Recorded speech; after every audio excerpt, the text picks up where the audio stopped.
In the twilight of Middle-earth's history, as Sauron's shadow spread insidiously across the lands, two enigmatic figures embarked on a journey into the uncharted East, the Blue Wizards. Known in the West as Alatar and Pallando, they were lesser-known members of the Istari, sent by the Valar with a mission veiled in mystery.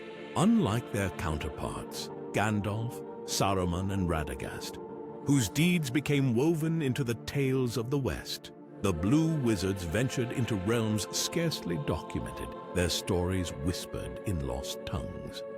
Alatar, whose name means after coma in Quenya, was chosen by the Valar Orome, the great hunter who knew well the distant lands and untamed regions of Middle-earth. Orome selected Alatar for his knowledge of these remote areas and his steadfast courage. Pallando, meaning far traveler, was chosen by Alatar as his companion. Together, they formed a partnership destined for the most challenging of missions, to journey into the distant East and weaken Sauron's influence where it was least contested.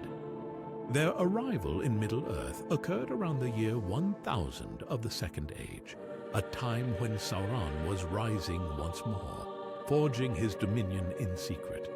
The Blue Wizards traveled through Rhovanion, crossing vast plains and dense forests east of the Misty Mountains. They ventured beyond the Sea of Rhûn, into territories such as Khand, Rhûn, and possibly even further south into Harad. These regions were inhabited by the Easterlings and Southrons, peoples whom Sauron sought to bring entirely under his sway. Immersing themselves in local cultures, Alatar and Pallando learned the languages and customs of these diverse peoples. Disguised as sages, mystics, and wanderers, they used their wisdom to influence leaders and challenge the cults dedicated to the worship of Sauron. They spoke against the Dark Lord's deceptions, revealing truths about his intentions and the peril of his dominion. Through parables and prophecies, they endeavored to turn hearts away from darkness. In some accounts, they became known by other names in these distant lands, Morinehtar and Rómestámo, translating to Darkness Slayer and East Helper, respectively.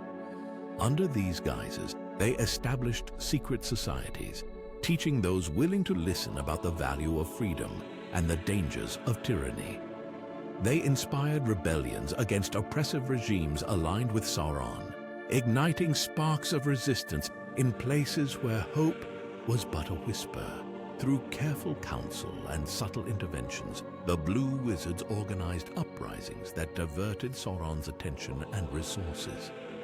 They sabotaged communications and supply lines between his forces, using their knowledge of the land and its people to outmaneuver his agents. By spreading dissent among his followers, they weakened his control over various tribes and kingdoms. Their actions caused significant delays in Sauron's preparations, preventing him from amassing an even greater army to unleash upon the West during critical conflicts like the War of the Last Alliance and the War of the Ring. The challenges they faced were immense. Operating in lands where Sauron's influence was deeply rooted, they were isolated from the support of elves and the Dunedain. The cultures they engaged with were often steeped in fear and superstition, making their mission perilous at every turn. There were constant threats of betrayal and the ever-present risk that they themselves might fall into despair. The ultimate fate of Alatar and Pallando remains one of the greatest mysteries of Middle-earth. Tolkien wrote sparingly about them, and his thoughts evolved over time. In earlier writings, he suggested they might have failed in their mission, possibly becoming corrupted and establishing cults of their own.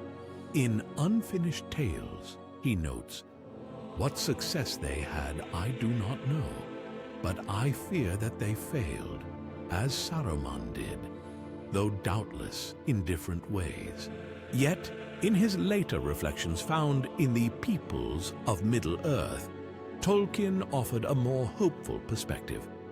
They were sent out to distant regions, east and south, far out of Númenórean range, missionaries to enemy-occupied lands.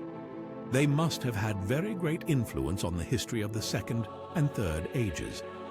Indeed, of all the Istari, only Gandalf may be said to have fully succeeded.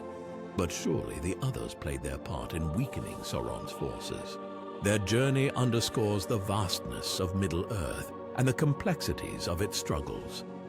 The Blue Wizards operated in lands where hope was scarce, facing challenges unknown to their counterparts. Isolated and often unacknowledged, they stood against Sauron's influence amidst cultures deeply entrenched in his shadow. Whether they succumbed to despair or achieved quiet victories, their story invites reflection on the unseen influences that shape the course of history. The Blue Wizards remind us that not all heroes are celebrated in songs or remembered in lore. Some fight in silence, their deeds hidden but no less vital. The tale of the Blue Wizards is a testament to the myriad threads woven into the fabric of Middle-earth, a reminder that even in the most distant and obscure corners, the fight against darkness persisted. Continue exploring the hidden stories of Middle-earth and share this journey with others who seek the untold tales that shape the fate of all.